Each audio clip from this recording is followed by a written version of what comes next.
مومنو، کیا تم امید رکھتے ہو کہ یہ لوگ تمہارے دین کے قائل ہو جائیں گے؟ حالانکہ ان میں سے کچھ لوگ کلام اللہ یعنی تورات کو سنتے، پھر اس کے سمجھ لینے کے بعد اس کو جان بوجھ کر بدل دیتے رہے ہیں۔ اور یہ لوگ جب مومنوں سے ملتے ہیں تو کہتے ہیں ہم ایمان لے آئے ہیں، اور جس وقت تنہائی میں ایک دوسرے سے ملتے ہیں تو کہتے ہیں جو بات اللہ نے تم پر ظاہر فرمائی ہے وہ تم ان کو اس لیے بتائے دیتے ہو کہ قیامت کے دن اسی کے حوالے سے تمہارے پروردگار کے سامنے تم کو الزام دیں۔ کیا تم سمجھتے نہیں؟ کیا یہ لوگ یہ نہیں جانتے کہ جو کچھ یہ چھپاتے اور جو کچھ ظاہر کرتے ہیں اللہ کو سب معلوم ہے؟ اور بعض ان میں ان پڑھ ہیں کہ اپنی آرزوؤں کے سوا اللہ کی کتاب سے واقف ہی نہیں، اور وہ صرف اٹکل سے کام لیتے ہیں۔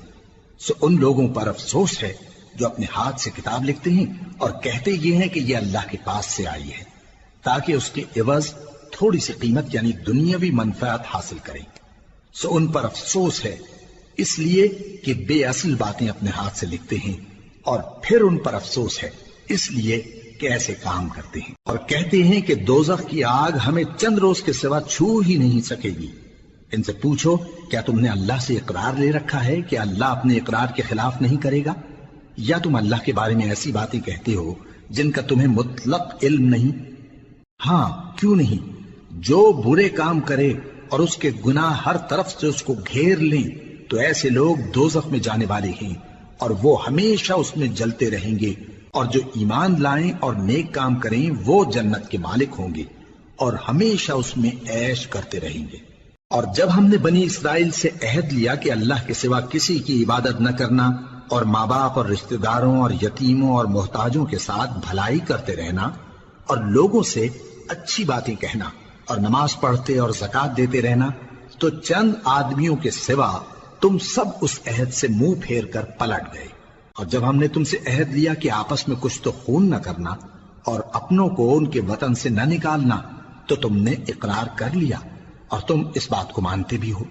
پھر تم وہی ہو کہ اپنوں کو قتل بھی کر دیتے ہو، اور اپنے میں سے بعض لوگوں پر گناہ اور ظلم سے چڑھائی کر کے انہیں وطن سے نکال بھی دیتے ہو، اور اگر وہ تمہارے پاس قید ہو کر آئیں تو بدلہ دے کر ان کو چھڑا بھی لیتے ہو، حالانکہ ان کا نکال دینا ہی تم پر حرام تھا۔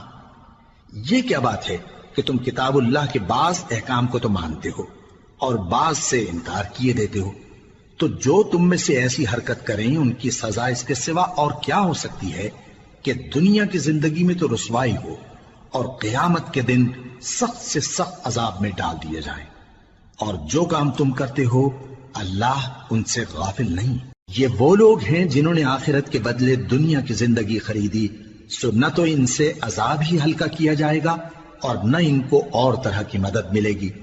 اور ہم نے موسیٰ کو کتاب عنایت کی اور ان کے پیچھے یکے بعد دیگرے پیغمبر بھیجتے رہے، اور عیسیٰ ابن مریم کو کھلے نشانات بخشے اور روح القدس یعنی جبرائیل سے ان کو مدد دی۔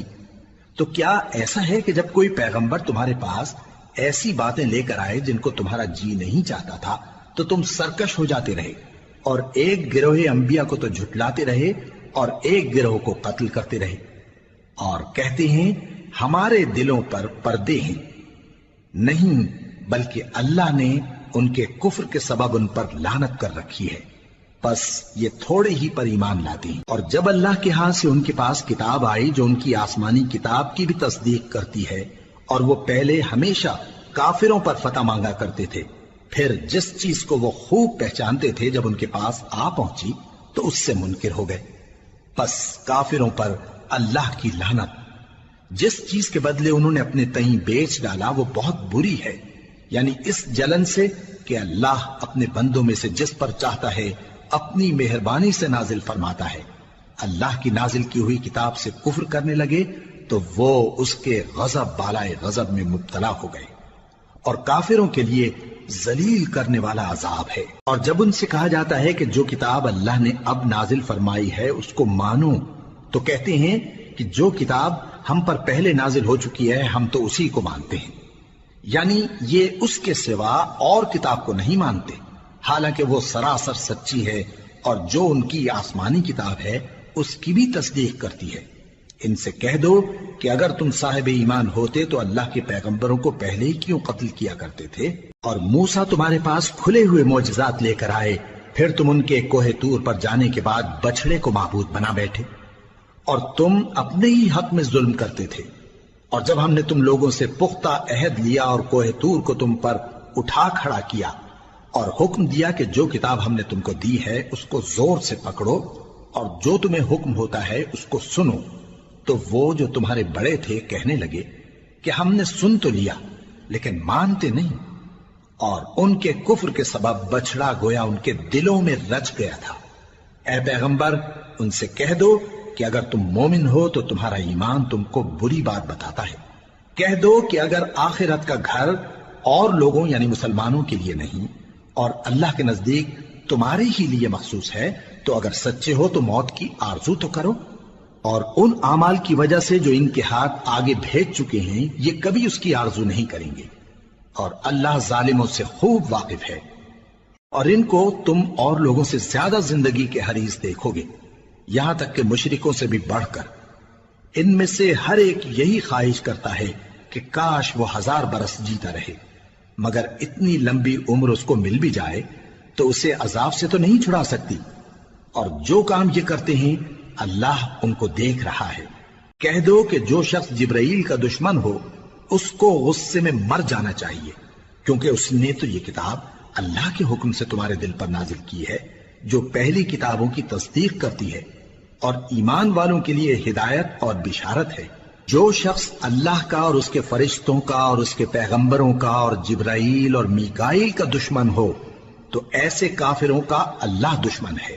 اور ہم نے تمہارے پاس سلجھی ہوئی آیتیں ارسال فرمائی ہیں اور ان سے انکار وہی کرتے ہیں جو بد کردار ہیں. ان لوگوں نے جب جب اللہ سے کوئی عہد کیا تو ان میں سے ایک فریق نے اس کو کسی چیز کی طرح پھینک دیا. حقیقت یہ ہے کہ ان میں اکثر بے ایمان ہیں.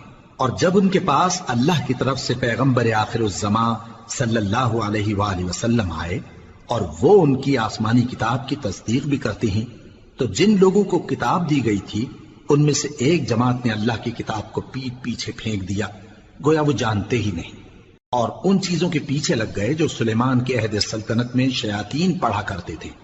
اور سلیمان نے مطلق کفر کی بات نہیں کی بلکہ شیطان ہی کفر کرتے تھے کہ لوگوں کو جادو سکھاتے تھے. اور وہ یعنی بنی اسرائیل ان باتوں کے بھی پیچھے لگ گئے جو شہر بابل میں 2 فرشتوں یعنی ہاروت اور ماروت پر اتری تھی، اور وہ دونوں کسی کو کچھ نہیں سکھاتے تھے جب تک یہ نہ کہہ دیتے کہ ہم تو ذریعہ آزمائش ہیں، تم کفر میں نہ پڑو.